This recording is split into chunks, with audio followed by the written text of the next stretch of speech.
very beautiful, Dave. I always feel when I see you, I'm always thinking, oh, there's a film on tonight, we must go down to the Cove.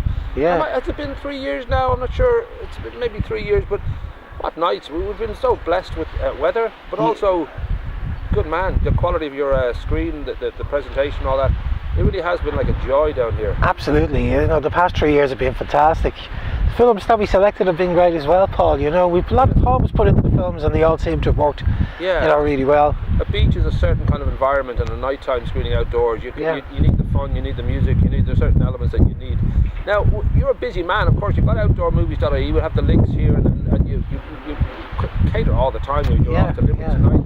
You're also moving into. You've got these little. Is it called a marquee? What's the name of it? Yeah, we've got a sort of an outdoor movie marquee now that we're gonna introduce very shortly, and it's basically a small marquee with a nice sized cinema screen, full projection, 1,000 watts of sound, and holds about 15, 16 kids, maybe a little bit more. We done for kids and for adults, but like birthday parties, sports events, dirty dancing nights with the girls, the works. Yeah, so that's I can nice. already tell. Like next year will have to be Mamma Mia 2, and I went to see it, and I think it's a definite on the cards, Paul. It's a better film as a film, filmmaker point of view, but also it is just silly fun, and it's perfect for a beach and all those. Well, you remember when we screened Mamma Mia here the last time? Holy moly! Beach was rocking. Yeah. You know, so I mean, it was a hen party multiplied by a million. We have to do it.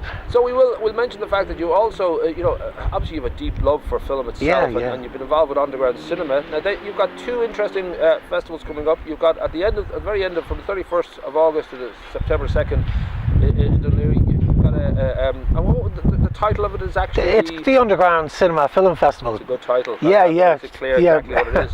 But I'm just thinking in my head. I'm very excited about the fact that for your opening film, you've got the great John Byrne in to introduce Hell in the Pacific. That's a kind of a great coup, because he is one of the truly great English filmmakers, and obviously here for the last 30 years or so in Ireland. But that's a big deal, isn't it? Big fan of Byrne, you know. I mean, so look back at some of his films: Excalibur, Deliverance, Point Blank, Lee Marvin. You know, Hope and Glory, The General. I mean, his resume is fantastic. Yeah. But I'm a big Byrne fan, you know, and this particular film that we're going to be screening at the festival is 50 years old this year.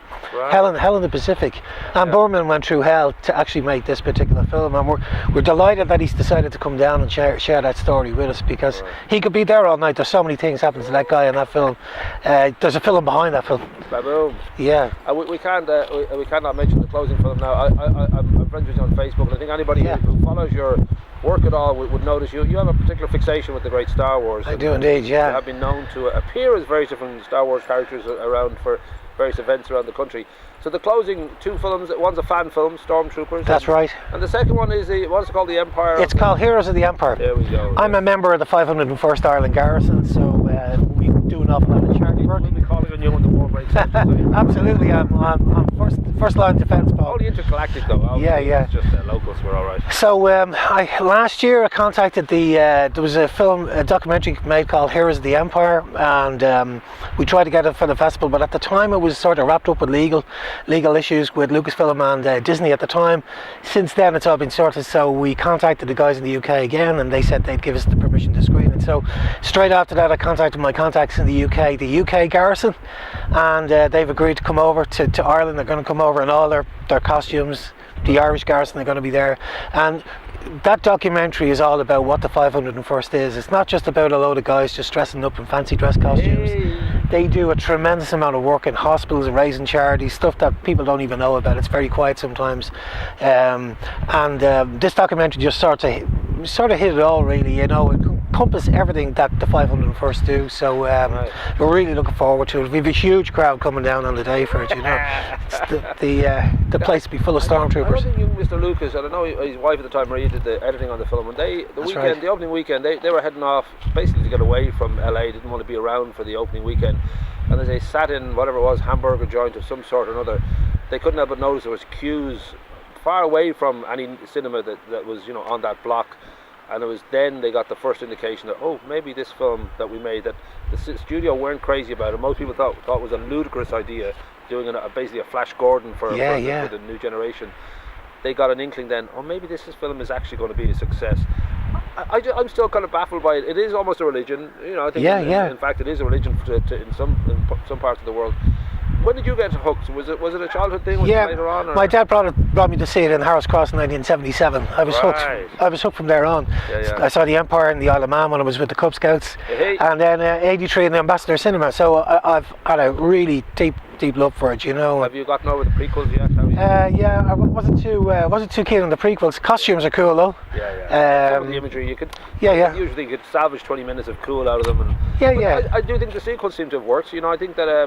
Our boy Abrams, he's a fan, like, you know, in regard to the fact that he knows how to make an audience have a good time, and really, ultimately, as much as the mythology is huge, and it is about just having a good time, the comedy, the cool, the moments of iconic imagery, and he seems to have tapped into that. I know there'll always be debates about finer details, but I'm sure you were a happy camper. Yeah, Force Awakens, I thought it was a fantastic film.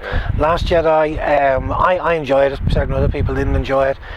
It's back in JJ's hands now, you know, so he's going to wind up the trilogy. So yeah, no, hats off to him. You know, they're doing a great job. I like the, you know, I'm very keen on the spin-off films. I love Rogue One. Thought it was fantastic. Solo, I thought it was great. You know, so this one will run and run forever and ever. That'll go on forever. I had my most surreal interview was I was on Alcatraz for The Rock, and I was in the queue for a Portaloo, and George Lucas was beside me, and I managed to talk to him for about 10 minutes. Thankfully, whoever was in there was not well. I was praying to God he might have a stroke, and we'd have to wait for another half hour before it all got settled. But it was that surreal moment. It was 1999, so it was just before the reissues of the original films and his edit and all that. So a shy man, and I think you can tell that he just doesn't do the high five thing in life, and I'm guessing he's happy though with the way it's evolving. Yeah, I think so. Yeah. Now we should say that two little things. We will be back, of course, next summer here, which we're hoping. I'd say Mamma Mia 2 will be one of them. Our hope is to have 101 Dalmatians with dogs allowed, kind of thing. Fantastic! Yeah, nice, great idea. Kind of evening thing. We should mention just as an aside now, there's been screenings out in Bray, and they've done a particularly, you know, their own particular good job, but it's not actually you. Just people have sort of blurred the line, thinking, well, if you're the big guy in campus who does these outdoor movies, it might be yours. But we'll just make it clear to people. That was somebody else. So with the two festivals, the second one is November. November 3rd. There you go. What that is when we first started Underground Cinema back in 2009, we started showcasing independent Irish cinema. That was the whole idea of it. There was an awful lot of shorts being made in Ireland. The indie cinema scene was booming, but not many of those films were getting the chance to be seen on TV. Even RTE, when they used to screen them, would be midnight, so nobody got to see them. So we've been showcasing them for 9 years. Every year we have a season. At the end of that season, we have an award ceremony. It's sort of a miniature version of the Oscars, really, you know, for short films. And I should know, but how about you? Are you a filmmaker? Have you been doing much? Yeah, our last film, we went into production. We produced a film called In View there 2 years ago with Keelan Dunn was the lead. She would have been in Love Hate. You would have recognised. She was the assassin in Love Hate. Nice. That done particularly well on the film festival circuit. Yeah, we've produced a lot of other short films as well. Are you tempted by the idea of a feature at some point? Is it all about the finance, I guess? Well, In View was a feature film. Right. So but it takes sort of 3 years out of your life, you know, when you do something like that. So we've been so busy with the film festival, the outdoor movies on the beach, that we just sort of park the production side of things for the moment. We're having too much fun doing these outdoor movies. Now, legally, where would we stand if we try to make Mamma Mia 3 here? Would there be legal problems with that, do you think? Or? Yeah, we could call it Mia Mama or something like that and get around. You just change the name around. Daniel O'Donnell. I think so. Yeah.